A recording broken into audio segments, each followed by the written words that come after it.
Hi, how you doing?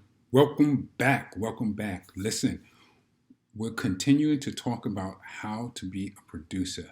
Now, I want to tell you that we know that being a producer is a tough job. It's a tough job. Being in the film industry is a tough industry to be in. There's a lot of folk who want to be Spielbergs and they want to be have these great names and all that kind of stuff. This is not the channel for that. I'm going to tell you how to be a producer, how to be an independent producer, how to be a guerrilla filmmaker. And I spoke earlier about why you would want to be a producer because I told you being a producer means that you're top of the line. You are the one in charge. You determine your own destiny. This particular video series is for those who want to determine their own destiny. You're not looking to the studios. You're not looking to anyone else but yourself to get the film done. We talk about fame and fortune and all that kind of stuff. This is not about fame and fortune. This is about becoming a working, independent guerrilla filmmaker where you'll be making films, you'll be traveling around the world, your films will be picked up, your films will be seen, that you will have premieres, world premieres, you will have it all, except that I can't determine how far you're going to go with it, but you're going to do it without having to beg and all that kind of stuff from Hollywood and come down on your hands and knees and all that kind of stuff. Yeah, we have a saying that to get these films done, you have to beg, borrow, steal. Okay, now that means you're going to do anything, but you're going to have pride about yourself too because you're in control. As a producer, you are in control, and you have to have chutzpah, you have to have guts, you have to have a strong intestinal fortitude to do what it takes to get where you need to go. Because as a guerrilla filmmaker, you're going to have to make choices, and you're going to have to make choices that sometimes are scary. Like as we go on, I'm going to tell you, being a producer means that you're the visionary, right? And you're the business person. Remember, we talked about being a visionary and a business person. As one is that you have to have the vision of what it is you want to do. Now, a lot of your work, where you go to a job, you see people, your work is at home, your work is when you're walking, your work is when you're on the train, when you're thinking, when you're making love, when you're having a fight, whatever, you are continuously working as a producer because your mind is on how do I get this particular film done? How do I get it done? And then once you get it done, how do I get it seen? And once you get it seen, how do I make the money back that I spent on this particular film? See, that's guerrilla filmmaking. We don't have studios backing us, and sometimes we only have one or two investors, and you may not even have an investor. Because, see, you want to be a filmmaker, so, the first rule that they say in business is never put your own money into a film, but guess what? You want to be a filmmaker? That's what you have to do. You do whatever you have to do. You do what it takes so that you can be a filmmaker. Before long, you'll have your track record and you will make your money back because you will find the different techniques. Like one particular technique is as a producer, once you decide what the piece is going to be, you get the cast, you get your director, you go out, you shoot the film, then you set up a date for the premiere. And let me tell you, premieres is where you make money as an independent producer. See, as an independent guerrilla filmmaker, you're going to make money at your premieres because you know why? Because you're going to think mathematically.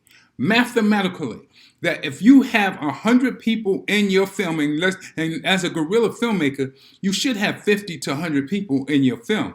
You're gonna need prop people, you're gonna need wardrobe, you're gonna need location people, you're gonna need people to do all these things. And where do you get these people from? You get them from the colleges, you get them from the churches, you get them from the streets, friends, neighbors, relatives.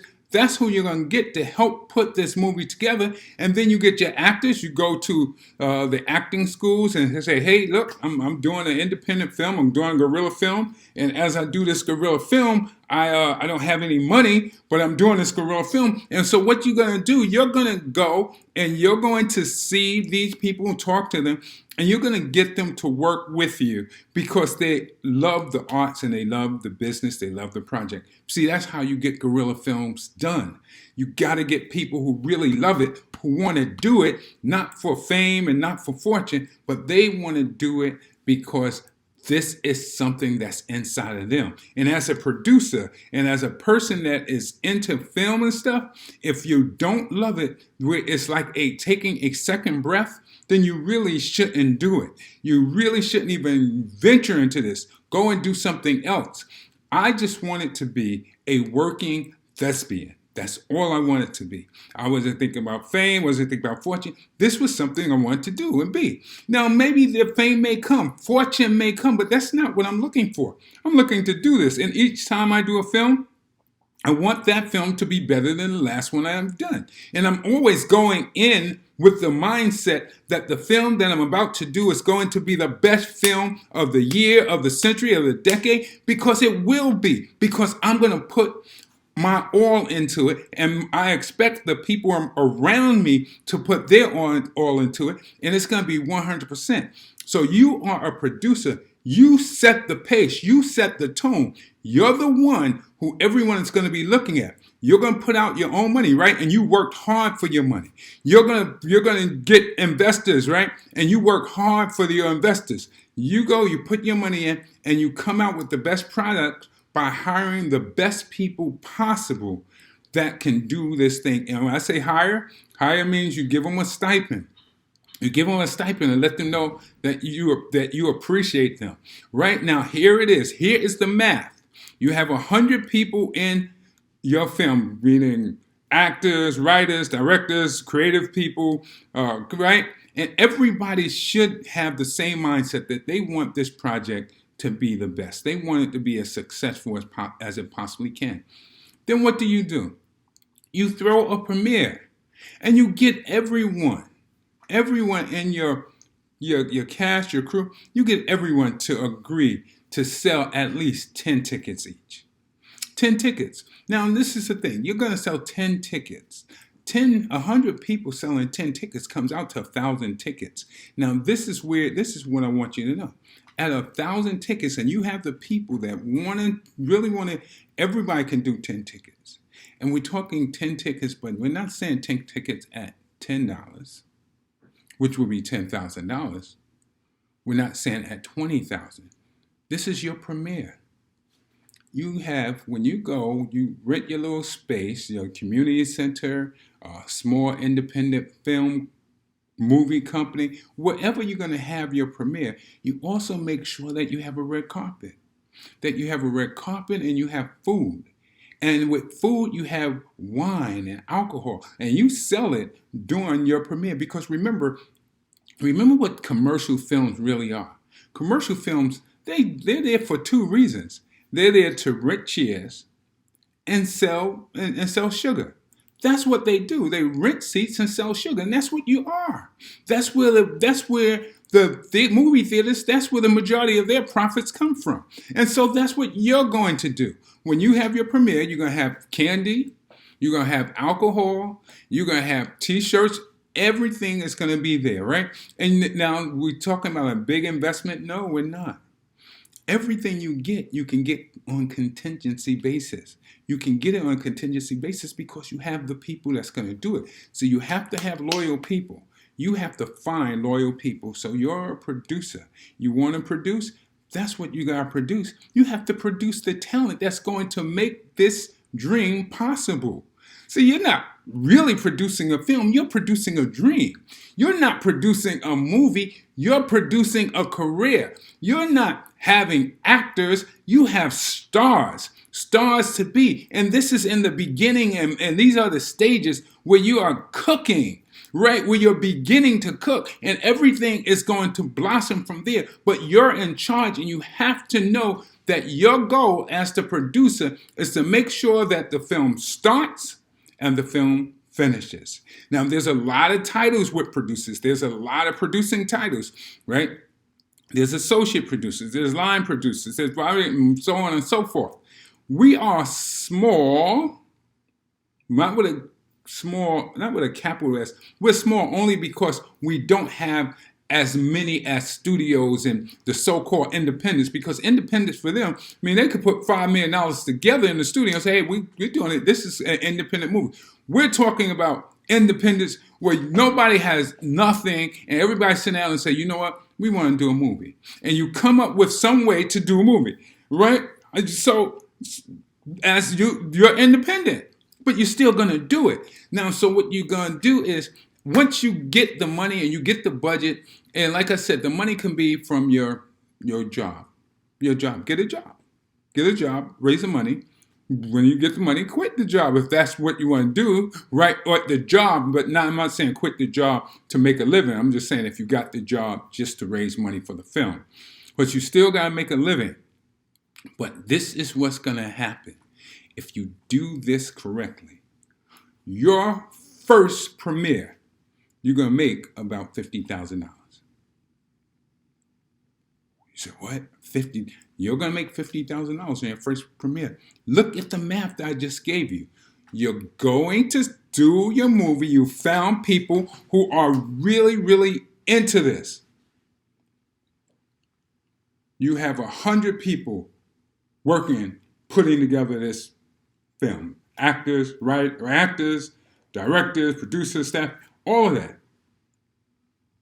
Everybody's committed to selling 10 tickets at $50. $50 is no money these days.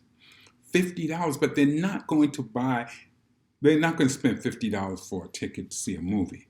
They're not crazy, right? But they will spend $50 to go to a premiere, whether it's going to be dancing afterwards, whether it's going to be some drinks and some food, and the food is volunteered and cooked by the women or the folk who like to cook on your movie set, that they put together this menu for you that you really haven't paid for because you don't have money, but everybody chipped in, and now you have a menu, and you can, once you're there, you know, even though the tickets were $50, they know it's a fundraiser.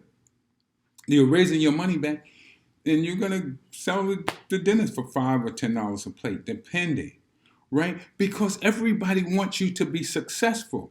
And you just have to look at it, 100 folk, 10 tickets, so you have 50. You have 50 people, you don't have 100. And still, everybody's committed to 10 tickets.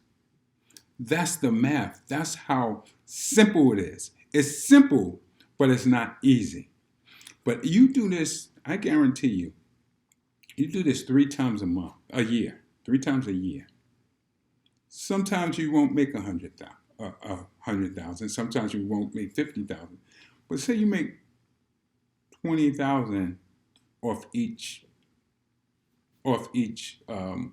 premiere. Is that enough to keep you home? Is that enough to pay your bills? Sure, you won't be living super large. You won't be able to afford a Bentley, but you'll be a working film producer. Nobody have to tell you, or no one have to give you permission to be a producer. Remember, I said that in the last video. You're going to give yourself permission. You want to retire? You use that formula that I just gave you. That formula, let me tell you, people pay a lot of money to hear me break that down like that, to hear me put it together like that. I go around the country, and that's one of the biggest. Listen, what I just gave you is a really great nugget. Take it, keep it. If you really want to be an independent guerrilla filmmaker. What else is there to be a guerrilla filmmaker?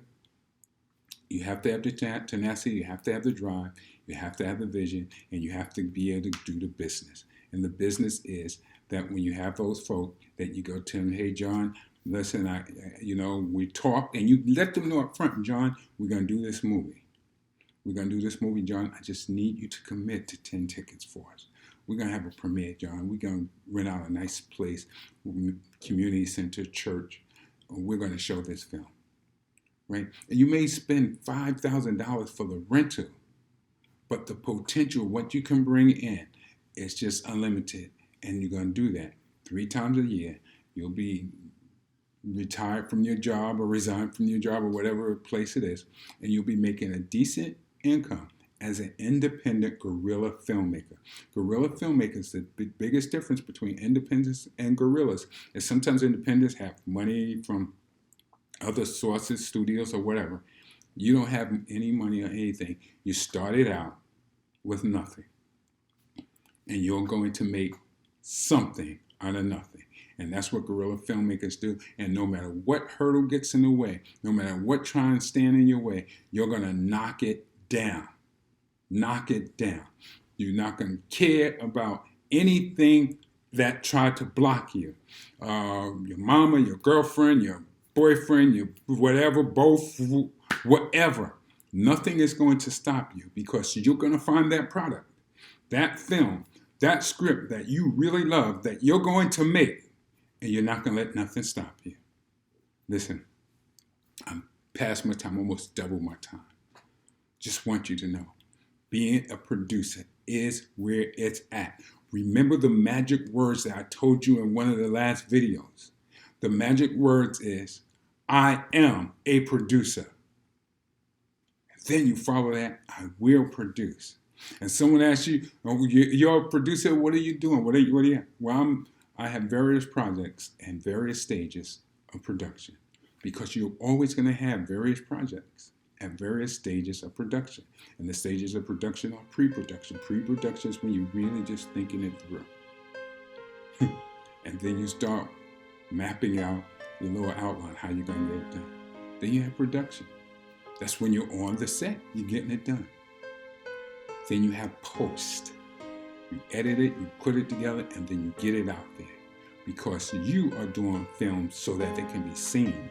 You have a message. You have something you want to show. You have something you want to say. You're going to get it.